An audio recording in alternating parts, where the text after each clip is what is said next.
नमस्कार। ईटीवी भारत की इस खास पेशकश 2024-25 के चुनावी चौसर में आपका स्वागत है। हमारे साथ एक खास मेहमान मौजूद हैं, जाप के अध्यक्ष और 5 बार सांसद रह चुके पप्पू यादव जी। पप्पू यादव जी, आपका ईटीवी में स्वागत है। जी धन्यवाद भैया। नमस्कार, प्रणाम, सत श्री अकाल। 2024 और 25 जो है वो आने वाला है। 24 में आपको लोकसभा का चुनाव होगा, 25 में आपको विधानसभा का चुनाव होगा बिहार में। आपकी जो पार्टी है वो क्या तैयारी कर रही है 2024 और 25 को लेकर? देखिए, पार्टी का दायित्व तो क्या होता है, पार्टी बनाए क्यों जाता, पार्टी बनती क्यों है? व्यक्ति की विचारधारा से एक बेहतर मनुष्य का, समाज का, राष्ट्र का निर्माण होता है। गांधी, सुभाष चंद्र बोस, भगत सिंह, बाबा साहब अम्बेडकर, पेरियार, संत रविदास, कबीर, विवेकानंद, वाल्मीकि, बिरसा मुंडा जी, लाल बहादुर शास्त्री, इंदिरा गांधी, नेहरू, अटल बिहारी वाजपेयी, राजीव जी, जब आप देखेंगे कर्पूरी ठाकुर जी, स्वर्गीय जगदेव बाबू, राष्ट्र कवि दिनकर, विद्यापति कवि, मुलायम सिंह यादव। व्यक्ति की विचारधारा पार्टी लूटने के लिए नहीं होती है, पार्टी सत्ता के लिए सिर्फ नहीं होती है। पार्टी या व्यक्ति या दल एक बेहतर आर्थिक, सामाजिक, मानवीय दृष्टि को ध्यान में रखते हुए राजनीति सामंजस्य करते हुए एक बेहतर राज बनाने की कल्पना करता है। पप्पू यादव इंडिपेंडेंट एमएलए बने, 5 बार सांसद रहे, 1 बार समाजवादी पार्टी और 2 बार आरजेडी, मधेपुरा। इंडिपेंडेंट ही हम रहे 4 बार, 6 बार में। रंजीत रंजन जी राज्यसभा से हैं, 3रे बार रही। बिहार और यूपी, हिंदी भाषी इलाका और साउथ, ये दोनों 2 प्रदेश हैं। दोनों के 2 राजनीतिक कद हैं, अलग अलग तरीके हैं। केरल के, साउथ के। गठबंधन धर्म का युग है लगभग। कुछ राज्यों को छोड़ दूं और कुछ पार्टी को छोड़ दूं, तो गठबंधन धर्म का। और आप कितना, अब राजनीति का मतलब सेवा नहीं है। आपका कहने का मतलब 2024-25 में आप किसी के साथ गठबंधन में जाकर चुनाव लड़ेंगे? मैंने कहा राजनीति का मतलब अब सेवा नहीं रह गई है ना। नरेंद्र मोदी जी सबसे बड़ी पार्टी अपने को कहते हैं, अमित शाह जी। आज जिस निषाद से गोरखपुर में जोगी का सबसे बड़ा झगड़ा था, उससे गठबंधन करके मंत्री उन्हें बनाए। प्रिया पटेल को निकाल दिया मंत्रिमंडल से, जब विधानसभा का चुनाव आया तो ले लिया। बघेल जी को ले लिया, जो मुलायम सिंह जी के कभी गार्ड हुआ करते थे, फिर सपा के विधायक थे।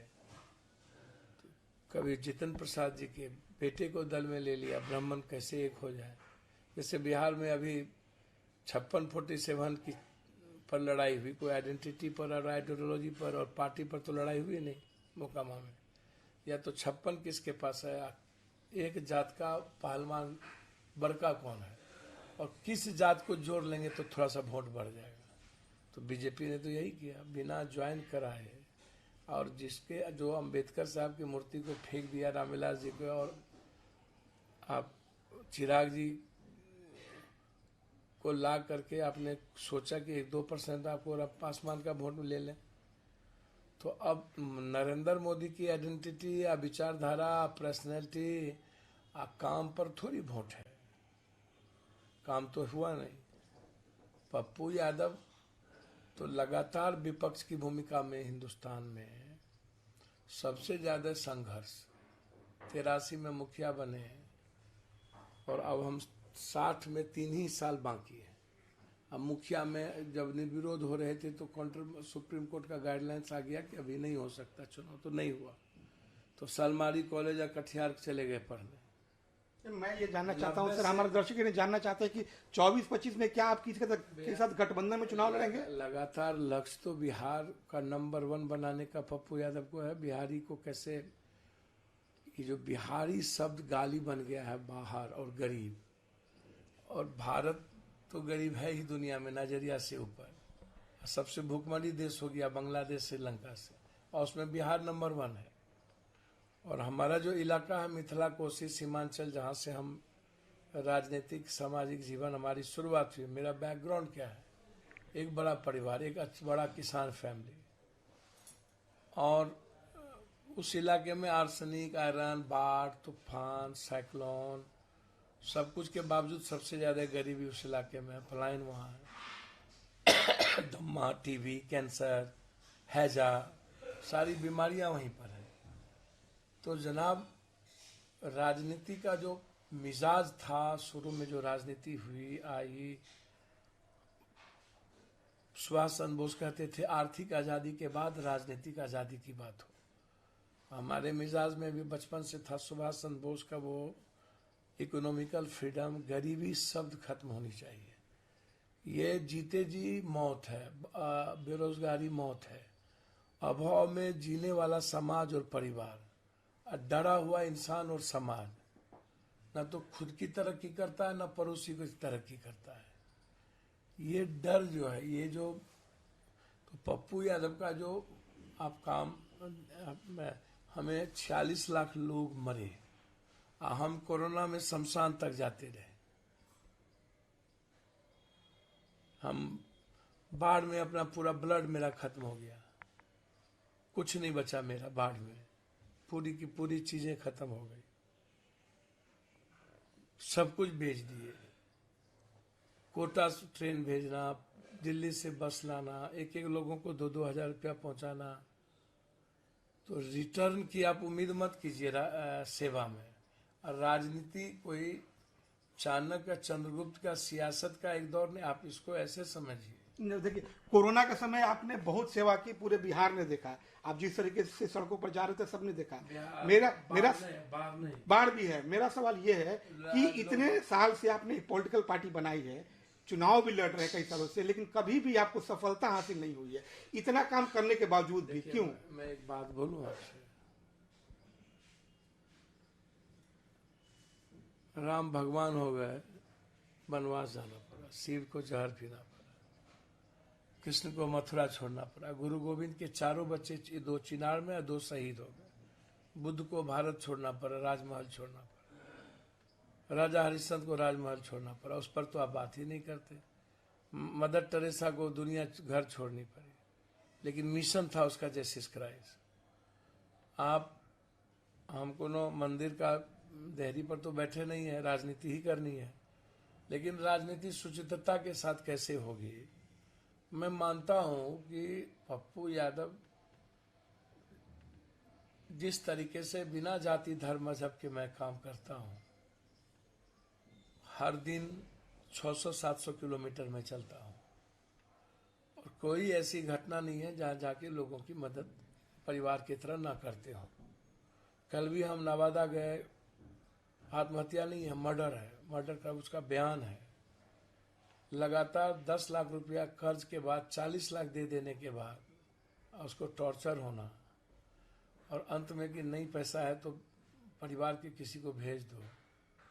3 बेटी 1 बेटा, वाइफ हस्बैंड आत्महत्या कर लेना, एक बच्चे को कुछ जिंदगी जीने का रास्ता नहीं था, मदद करके आए, और हमने कहा व्यापार करो, आप FIR लो, आप कहीं भी आप उठा के देख लो। लोग चुनाव के समय पप्पू जी आपको लोग भूल क्यों जाते हैं? आपके पार्टी को वोट क्यों नहीं देते? क्यों नहीं कोई सांसद आपके पार्टी का आपको जाता है लोकसभा में? क्यों नहीं कोई विधायक बनता है आपकी पार्टी का? इतना आप अच्छा काम करते हैं फिर भी। मेरी बात तो सुनिए, सुनने में क्या दिक्कत है? अब्राहम लिंकन को कितने बार हो गया था? यूरोम शर्मिला को कई ठो वोट में? 28 ठो। 38 साल बैठी थी। स्वयंसु का क्या हुआ था? आप अंबेडकर साहब चुनाव हार गए थे। लोहिया राजनारायण जीता, चुनाव ही छोड़ दिया, बोला कि मैं जो इंदिरा का नहीं हुआ अमेठी मेरा क्या होगा। रायबरेली। अब दुनिया में जितने जीनियस से आप उठा के देखो कि डेमोक्रेसी में ये पब्लिक क्या करती है, आप इसको बहुत गौर से। हम अभिमन्यु महाभारत के नहीं हैं या हम सुकरात भी नहीं हैं कि जहर पी लेंगे सच के राह पर। हम जहर पिला देंगे। और हम वो अभिमन्यु नहीं है कि हमको कोई चक्रव्यूह में फंसा दे। हम इन लोगों को खत्म करेंगे। हम आए हैं खत्म करने। हम बिल्कुल माइंड ओपन है मेरा। हमारे जीन में है इन ह्यूमैनिटी। आनंद मार्गी हूँ, आनंद मार्ग परिवार से हूँ। आनंद मार्ग की पूरी आइडियोलॉजी मेरे खून में है। प्रौद की आइडियोलॉजी मेरे खून में है। मेरे फादर का सबका बैकग्राउंड, मेरे दादा का अध्यात्म है, सीप से लेकर आनंद मार्ग तक। तो मैं उस रास्ते को इस जन्म में क्या 7 जन्म में, मेरा जो राजनीतिक रास्ता है आध्यात्मिक और वैज्ञानिक आधार पर है, मानवीय आधार पर है। मेरी राजनीतिक, अब नरेंद्र मोदी जी एक सत्ता के लिए एक एमएलए, एक्स बागी एमएलए को भी फोन करते हैं, जबकि वो निगेटिव लोग बोलते हैं, मैं पॉजिटिव बोलता हूँ। सीखने की चीज़ है। ये अलग है कि एक पीएम को इतना नीचे नहीं, लेकिन अपने जीतने के लिए क्या जिद है उसका, वो आप देखिए। अब यदि मुझे काम करने के लिए क्या जिद है, आप वो देखिए। कोरोना में 700 लोगों को लाश जलाए, 46 लाख लोग मरे, हम तो नहीं मरे। नरेंद्र मोदी जी को जिद होना चाहिए था। नोटबंदी पर सफलता प्राप्त हुई तो आपको बरसी, आज से 4 दिन पहले बरसी पर क्यों नहीं नोटबंदी पर बोले? सबने छोड़ दिया क्योंकि इकोनॉमिक कोलैप्स कर गई। हम काम कर रहे हैं। हम लगातार लाठी खा रहे हैं किसानों के सवाल पर, मजदूरों के पलायन के सवाल पर। बिहार में मक्का और मखान को लेकर के, दूध की फैक्ट्री से लेकर फूड प्रोसेसिंग के सवाल पर लगातार जमीन, बालू, शराब माफियाओं के खिलाफ मेरी मुहिम है। आपको मैं बता नहीं सकता हूँ कितने कष्ट होते हैं। लोग कहता है कि पप्पू यादव को इतना पैसा आता कहाँ से है, पप्पू यादव सोते क्यों नहीं है। मेरे घर में मेरी माँ या कोई भाई, बेटी, बेटा बीमार हो जाए तो नींद आएगा? वे क्या है? जब आप वोट लेते हैं या पब्लिक आपको वोट देती है तो आप, जनता ही सरकार, आप उसको अपने से ऊपर रखिए ना, तवज्जो दीजिए ना। उसको क्यों तवज्जो नहीं देते हैं? आप उसकी लाइफ को क्यों सबसे ऊपर नहीं रखते? आप उसको 15 दिनों के लिए मात्र पैर छूते हैं, नौकर भगवान मानते हैं, और उसके बाद सब भगवान हो जाते हैं। लेकिन पप्पू यादव, आप जब हिस्ट्री उठा के वर्ल्ड का देखिएगा, यहीं पर जितने वर्ल्ड के जीनियस आदमी हुए, जेपी राजनीति में नहीं गए, महात्मा गांधी नहीं जा सके। आप उस चीज़ों को देखिएगा तो आपको पता चलेगा। अटल बिहारी वाजपेयी कई बार हारे, आप इसको उठा के देखिए। ग्वालियर से हारे, कई बार हारे। आप पप्पू यादव को, मनमोहन सिंह जो दुनिया के सबसे जीनियस आदमी, वो चुनाव दिल्ली से सबसे एजुकेटेड जगह से हार गए। एक हीरो जीत जाता है। मेरा सवाल ये है पप्पू जी कि जब भी चुनाव आता है आप छोटी छोटी पार्टियों के साथ एक प्लेटफॉर्म बनाते हैं, अनाउंस करते हैं चुनाव लड़ने का, लेकिन सफलता नहीं मिलती है। अधिकतर आपके बारे में कहा जाता है या फिर आपकी जिनके साथ कहा जाता है कि ये जो पार्टियां हैं ये केवल वोट काटती हैं, ये राजनीति में केवल वोट काटने की आती हैं और कुछ नहीं। एक बात मैं आपको बोलूं, कोरोना में भी हम राजनीति ही कर रहे थे। 46 लाख लोग मर गए, मेरे मुंह में मास्क नहीं था, हाथ में ग्लव्स नहीं था, तो मरना तो मुझे भी चाहिए। रास तो हम उठा रहे थे। यदि कोरोना था तो पप्पू यादव कैसे बच गया? हमारे अपार्टमेंट में एक लोग नहीं मरे, किसी को कोरोना नहीं हुआ, मेरे बॉडीगार्ड को नहीं हुआ, मेरे पीए को नहीं हुआ। पानी में हम राजनीति कर रहे थे। कोई भी पार्टी बनाता है वोट काटने के लिए, किसका वोट काटेगा सर? अपना अस्तित्व, अपनी राजनीति पार्टी बनाता है लोग, अस्तित्व के लिए किसके लिए बनाता है? हम 5 बार एमपी एमएलए रहे। यदि हम यह कह दें कि अन्य जितनी क्षेत्रीय पार्टी है वो कांग्रेस को, बीजेपी को बेनिफिट पहुंचाने का काम कर रही है, और कांग्रेस आरएसएस और बीजेपी कांग्रेस को डैम्प नहीं कर सकती है। कांग्रेस आज सही से लड़ ले, हम आपको सच दिल से कह रहे हैं, कांग्रेस सही से लड़ती तो हिमाचल 68-60 सीट आता, 8 सीट में सिमट जाती। कांग्रेस सही से भारत में लड़ ले तो बीजेपी नहीं बचेगी। कांग्रेस लड़ नहीं रही है इसलिए बीजेपी जिंदा है, इसको आप समझ लीजिए। आप, मैं क्यों बोलूंगा, साधु यादव अगली बार 41,000 वोट लाए, इस बार 9,000 चुनाव गए थे वोट काटने के लिए। आप हमको बताइए ना, AIMM पार्टी अपना जीत अपना क्या करती है वो जानिए, उसको बीजेपी AIMM पार्टी की आप बात करते रहते हैं। हमको समझ में नहीं आता कि नूरा कुश्ती का खेल कोई भी चुनाव वोट काटने के लिए नहीं लड़ती, उसके एग्जिस्टेंस होते हैं, पार्टी का लीडर का एग्जिस्टेंस होता है।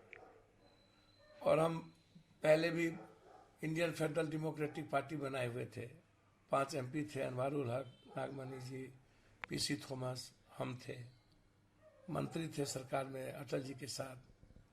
हम लोजपा में प्रधान महासचिव थे, बहुत लंबा राजनीति किया हमने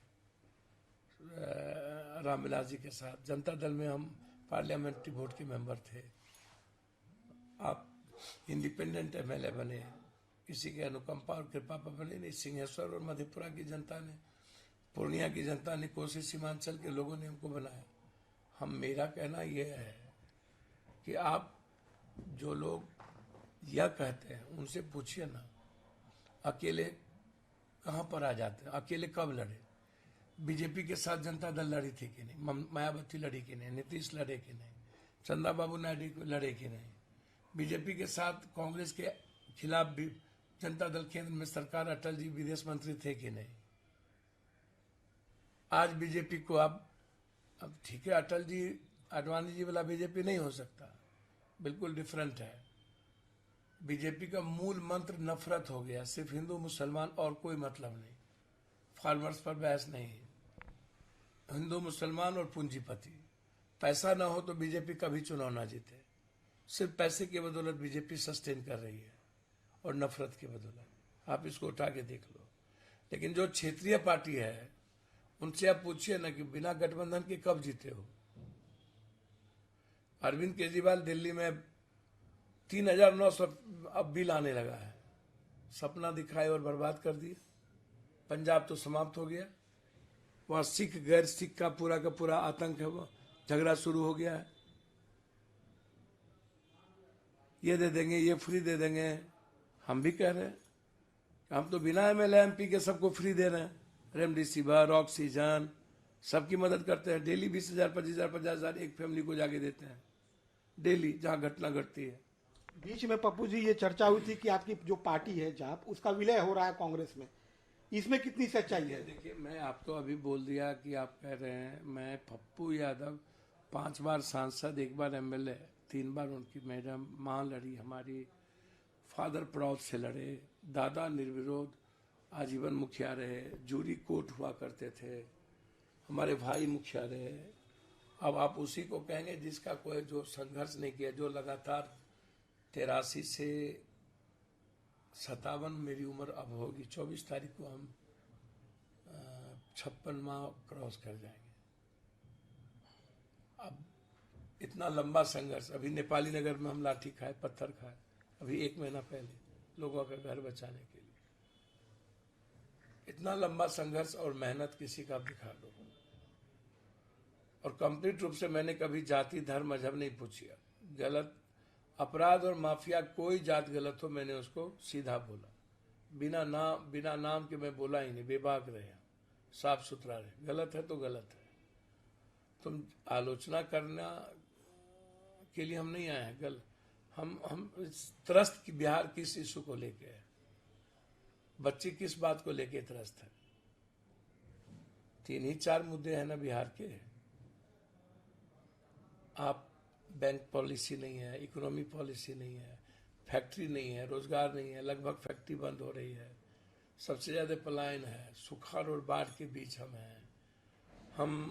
हमारे पास रोजगार के कुछ साधन। एक लड़की कल रो रो करके क्या बोली, 4 बार उसका चाय वाले की उठा ली, 4 बार, एक बार नहीं। बोला कि नहीं यहाँ मैन माइंड है। कांग्रेस में विलय पर जो बात चल रही है उस पर आपका क्या कहना है पप्पू जी? पहले तो आपने हमसे पूछा कि आप क्या तैयारी है, तो तैयारी मेरी है नहीं, मैं संघर्ष कर रहा हूँ। मैं लोगों के बीच उनके अनुरूप काम कर रहा हूँ और मैं लोगों के विश्वास पर खरा उतरना चाहता हूँ। लोगों का, मेरा और आम लोगों का जो रिश्ता है वो प्रेम का है, वो कंप्लीट नजदीकीपन का है, अपनापन का है। नवादा में घटना घटी, लोग इंतजार कर रहे थे पप्पू यादव तो आएगा ही, पप्पू यादव तो आएगा ही। जहाँ घटना घटती है पप्पू यादव तो आएगा ही, मदद तो करेगा ही। तो एक आइडेंटिटी लोगों के भीतर, एक क्यूरियोसिटी तो बन गई ना कि पप्पू यादव तो आएंगे ही, मदद करेंगे। तो हम पुत्रवत तो हो गए, एक पर्सनैलिटी तो बन गई। तो पप्पू यादव के पास बचा गया, या तो मर्जर है या नहीं तो गठबंधन। तो गठबंधन किससे? 2 ही पार्टियां हैं, या तो एनडीए बीजेपी है या नहीं तो कांग्रेस। आप किसके साथ जा रहे हैं? हम महागठबंधन कांग्रेस में मैडम है, राज्यसभा से एमपी है और लगातार राहुल जी और उस फैमिली से मेरा नजदीकी रहा है। और कंप्लीट कांग्रेस की जो आइडियोलॉजी है संविधान और डेमोक्रेसी वाली। देखिए, नफरत के रास्ते बहुत सरल होते हैं और बहुत नजदीक होता है, मिल जाता है मंजिल। प्रेम का रास्ता बहुत दूर होता है। यानी कि आप जा रहे हैं कांग्रेस के साथ, आपका मर्जर हो रहा है आपका? भारत का रास्ता प्रेम का ही है और अंतोत्वाद या देश संविधान से ही चलेगा, जिसको बाबा साहब अम्बेडकर ने सर्वधर्म संभाव और वसुधैव कुटुंबकम और सार्वभौमिकता के दर्शन पर बनाया है कंप्लीट रूप से। आप संविधान के इतर यह कंट्री न कभी चली है न चलेगी। यह देश प्रेम के रास्ते से ही चली है। नफरत का आधार इस कंट्री का न कभी था, न है, न रहेगा। किसी भी जाति धर्म ये कौन है भूमिहार। हम जापान जाते हैं तो पानी की बात करते हैं, यूरोप जाते हैं तो हम योग्यता की बात करते हैं, चाइना जाते हैं तो स्किल की बात करते हैं, लंदन जाते हैं तो इन्वायरमेंट की बात करते हैं। आप बिहार और देश आते हैं तो भूमिहार, बाभन, जाधव, राजपूत, तेली, सौ, चौधरी, हिंदू, मियाँ, ताजमहल, कुतुब मीनार, बनारस, मराठी, गुजराती, फलना चिलना, तो इसकी बात होती है क्या? हम इसकी बात क्यों करते हैं? अब हमको बताइए ना। यानी कि 2024-25 में पप्पू यादव एक नए रूप में दिखाई देंगे। सर, गठबंधन का युग है। हमने कहा है महागठबंधन से कि आप को ट्रस्ट हो और लगे कांग्रेस के साथ में हूं, तय कांग्रेस को करना है, राजा को करना है, रंग को नहीं। और मैं इसको स्वीकार करता हूं। आज जितना बड़ा दोगला तेगला उतना बड़ा नेता। अवसरवादिता का नाम है नेता। नागार्जुन जी और जन कवि विद्यापति जी को पढ़ लो ना। वेश्या के चरित्र से भी खतरनाक चरित्र होता है नेताओं का। अब अवसर पर यदि आपने अपनी धुरतई दुष्टई चालाकी नहीं की तो आप राजनीति के काबिल नहीं है। अब भोलेपन, अब जो सही राहुल गांधी था, जो सही राहुल गांधी, जो इंडियन लुक था, आज दिख रहा है ना दुनिया को, यही थे राहुल गांधी। राहुल गांधी का कोई नया अवतार नहीं हुआ है। राहुल गांधी अवतार यही था, अब दिख रहा है दुनिया को। पप्पू यादव यही बचपन बायबा राणमार्ग स्कूल में, बाहर में, यही है। सिर्फ सर्विस, सिर्फ सेवा, कंप्लीट ह्यूमैनिटी। बिना इस जन्म में क्या मर जाएंगे, हिंदू मुसलमान नहीं कर पाएंगे। सत्ता के लिए, कुर्सी के लिए किसी जाति को मर जाएंगे, छोड़ देंगे राजनीति हम पूरा परिवार, लेकिन किसी जाति को गाली नहीं देंगे। भूमिहार, बाभन, राजपूत, तेली, जादव, सौ नहीं करेंगे। गरीब की बात करेंगे, उसकी तरक्की की बात होगी। यानी कि अब जात पात की राजनीति नहीं करेंगे, धर्म की नहीं करेंगे, केवल आइडियोलॉजी की करेंगे राजनीति। कंप्लीट करते आ रहे हैं, कर नहीं रहे हैं। हमको लोगों ने बनाया ही 4 बार इंडिपेंडेंट इसी आधार पर, और हमसे प्यार इसी आधार पर करते हैं। हम जहां भी जाते हैं कभी जात नहीं पूछे। जिसकी मदद हुई, रेमडेसिविर पहुंचाए तो जात तो नहीं था। पटना के बाढ़ में एक घर खाना पहुंचाए, दूध पहुंचाए, सब कुछ पहुंचाए, तो सबसे ज्यादा तो यहाँ भैंस और ऊंची जात के लोग रहते हैं, तो जात तो था नहीं। आप एकदम बहुत क्लियर समझ लीजिए इस कंट्री को यदि तरक्की करना चाहते हैं, इकोनॉमिकल सशक्त बनाना चाहते हैं, तो आपको खैरात बांटने की प्रवृत्ति और भ्रष्टाचार, न्यूजीलैंड की भ्रष्टाचार खत्म हो सकती है तो इंडिया और बिहार की क्यों नहीं। एक आदमी कुछ भी कर सकता है, रूम में बैठ करके तो जाति का पॉलिसी बना करके आप कुछ नहीं कर सकते हो लंबा।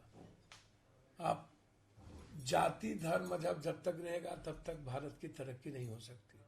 न किसी समाज की तरक्की हुई है, लोगों के हाथ में पत्थर होते हैं, नफरत हो गई है, लोग प्रगति की बात नहीं करता है, लोग अपने गरीबी चेंज करने खत्म करने की बात, उसको बता दिया गया नेताओं के द्वारा, तुम्हारे भाग में भगवान किस्मत तुम्हारा यही है। आपका जो झुकाव है वो महागठबंधन की तरह लग रहा है कि की तरफ आपका हो रहा है, तो यानी कि आपके जो पहले जो बोल थे नीतीश जी के बारे में, लालू जी के बारे में, तेजस्वी जी के बारे में, अभी भी वो वही विचारधारा है कि बदलाव आ गया? जितना मर्डर बलात्कार हो रहे, मैं वहां जा रहा हूँ कि नहीं, अपनी सरकार को आईना दिखा रहा हूँ कि नहीं, बोल रहा हूँ कि नहीं, क्या अपनी सरकार के खिलाफ जेपी हुए थे कि नहीं? पत्नी थी सुचित्रा कृपलानी कांग्रेस में, आचार्य कृपलानी अलग थे, तो अपनी पत्नी के खिलाफ बोलते थे कि नहीं? तो गोया गलत थे क्या? बोल मेरी क्या है, मैं शराब पर बहुत क्लियर बोला हूँ कि शराब की पॉलिसी चेंज होना चाहिए। स्मैक, ड्रग्स, कोरैक्ट, ये सब लोगों के हाथ में जा चुका है। मेरी बोल साफ है कि अब लोग जमीन माफिया, बालू, शराब, जिसके पास जितना पैसा है वो एमएलसी बनेंगे, वही मेयर बनेंगे। मेयर का चुनाव देख लीजिए, सब माफिया चुनाव लड़ रहा है। आप मोकामा में बिना पार्टी ज्वाइन कराए बीजेपी ने किसको टिकट दिया? तो वहां तो नरेंद्र मोदी या बीजेपी आरएसएस की आइडियोलॉजी तो बाहर में चली गई। खाली आप लालू जी को गाली देने के, लालू जी को कभी मैंने, लालू जी मेरे लिए एकदम रेस्पेक्टेबल थे। लालू जी के साथ 90 के पहले 85 से हम थे। विपक्ष बनाने में मेरी सबसे बड़ी भूमिका, एक वोट में नहीं देते हम अपने क्षेत्र के, तो लालू जी एक ही वोट से चुनाव जीते थे विपक्ष में, और 11 निर्दलीय एमएलए लेके लालू जी के साथ हम खड़े हुए थे। बीजेपी भी थी उस पर। लालू जी से मेरी वैचारिक मतभेद रही, जैसे बिहार बंटवारे पर हम नहीं चाहते थे, कई घटना थी, भूरा बाल, इस पर हम नहीं चाहते थे। बिहार बंटवारा गलत हुआ, एक बीजेपी ने सोच लिया कि हम झारखंड ले लेंगे, वहाँ आजीवन सत्ता में रहेंगे, हम यहाँ सोच लिए हम यहाँ आजीवन रहेंगे, जिसके चलते बिहार और झारखंड का बड़ा ह्रास हुआ। बिहार का तो समझिए सत्यानाश ही हो गया, और हमको विशेष पैकेज भी नहीं मिली, विशेष राज भी नहीं, हम सब राजनीतिक स्टंट करते रह गए। कोसी सीमांचल मिथिलांचल को विशेष पैकेज की जरूरत है, वहाँ काम करने की जरूरत है। बिहार के फैक्ट्री के लिए विशेष पैकेज की जरूरत है, अलग अलग हिस्से में, उस पर हम बात नहीं करते। यहाँ की इकोनॉमी सस्टेन नहीं करती है, यहाँ का पर कैपिटा इनकम सबसे ज्यादा खराब है, हम इस पर बात नहीं करते हैं। हेल्थ, दुनिया में सबसे एजुकेशन खराब है तो यहाँ है। नीतीश जी बोले मास्टर, तो मास्टर को तो आपने ही, हम लोगों ने ही कहा कि जो पास करेगा कर जाओ, मैट्रिक में पास करेगा कर जाओ, जो पास करेगा, जो एग्जाम देने की जरूरत नहीं है, 8th क्लास करने की जरूरत नहीं है, आप सर्टिफिकेट लाइए और आप नौकरी पाइए। तो सर्टिफिकेट तो आज बिकता है, तो जाकर नंबरिंग सर्टिफिकेट, आज तो आईएएस भी नहीं बन पाएगा तब यहाँ मास्टर। आप एग्जामिनेशन चीज को कोऑर्डिनेट करके खत्म कर दिए। आप एग्जामिनेशन लीजिए, इंटरव्यू लीजिए, आप बीच बीच में एग्जामिनेशन लीजिए। तो टीचर्स को तो इस लायक हम ही लोगों ने बनाया है, और आज आप कह रहे हैं टीचर नहीं पढ़ाएगा, तो गलती किसकी है? हम उसको सब कुछ में लगा दिए। हमारा माइंड सेट ओपन रखना पड़ेगा, और हम गाली देने के लिए सिर्फ पदाधिकारी, सीओ वीडियो ले कौन जाता है? सीओ वीडियो को आप बिहार को बचाना चाहते हैं, तरक्की करना चाहते हैं इंडिया में, तो भ्रष्टाचार, जेब से लोगों का रुपया निकालना बंद कर दीजिए, और अपराधी, माफिया, नफरत पैदा करने वाले को टिकट देना बंद कर दीजिए। और जो स्टेट और भारत जो आम आदमी को बिजली, पानी, ये सब चीज देता है, उसको रोक दीजिए। अब यहाँ बिना गाली दिए नेता बनता ही नहीं है, बिना दूसरे को मारे काटे नेता बनता ही नहीं है, बिना सोन नदी में 20 मरवाए नेता बनता ही नहीं है। तो भैया ये संकेत सही नहीं है ना, ये बहुत कोलैप्स की ओर हम जा रहे हैं। पप्पू जी, मेरा आखिरी सवाल है, इसीलिए पप्पू यादव का गठबंधन, आप देखिए, मैं फिर कह रहा हूँ, हम भी आज दोगला बन जाए 2025 में सीएम हो जाएंगे, मैं आपको आज कह देता हूँ। यदि मैं क्रॉस कर गया हूँ 56, तो हो सकता है मुझे भी कभी धुरतई करनी पड़ जाए।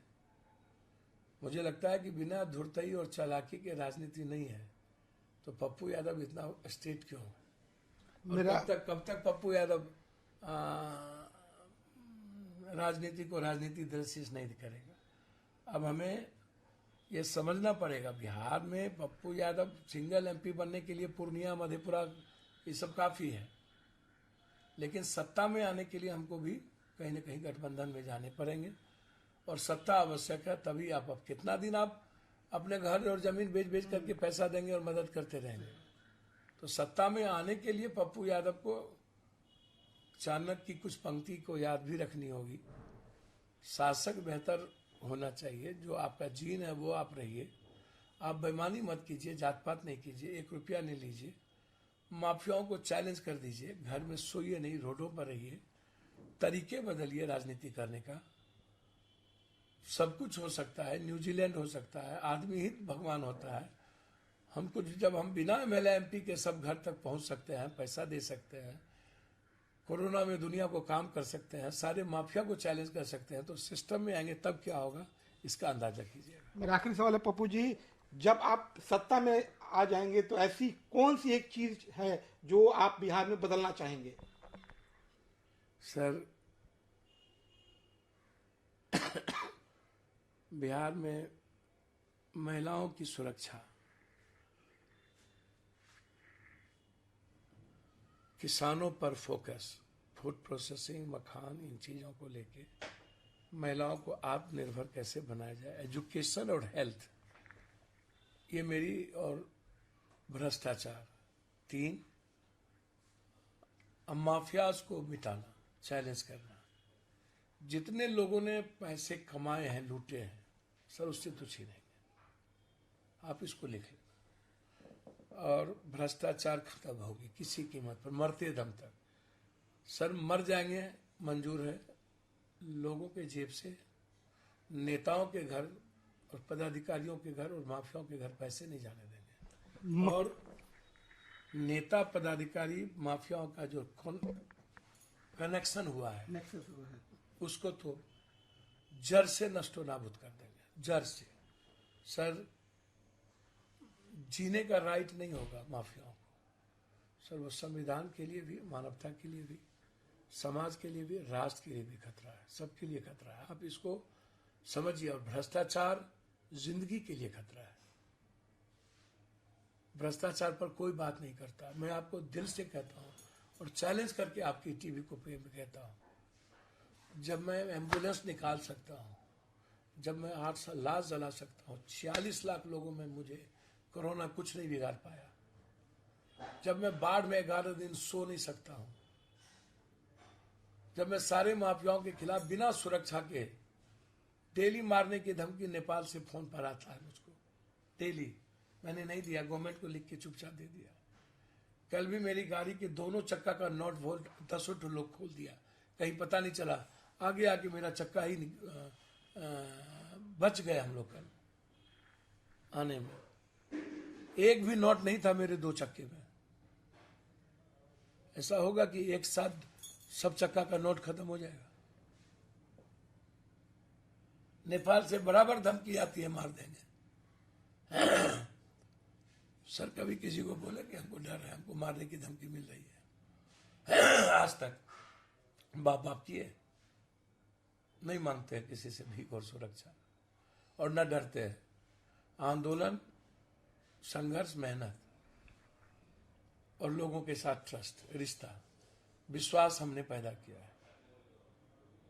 और भरोसा रखिए सर, जिस दिन ईश्वर मौका देगा, रात 12 बजे से आज़ादी की, फ्रीडम की शुरुआत होगी और सरकार जनता की होगी। जनता मालिक होगा और हम अंतिम व्यक्ति के घर में सोएंगे।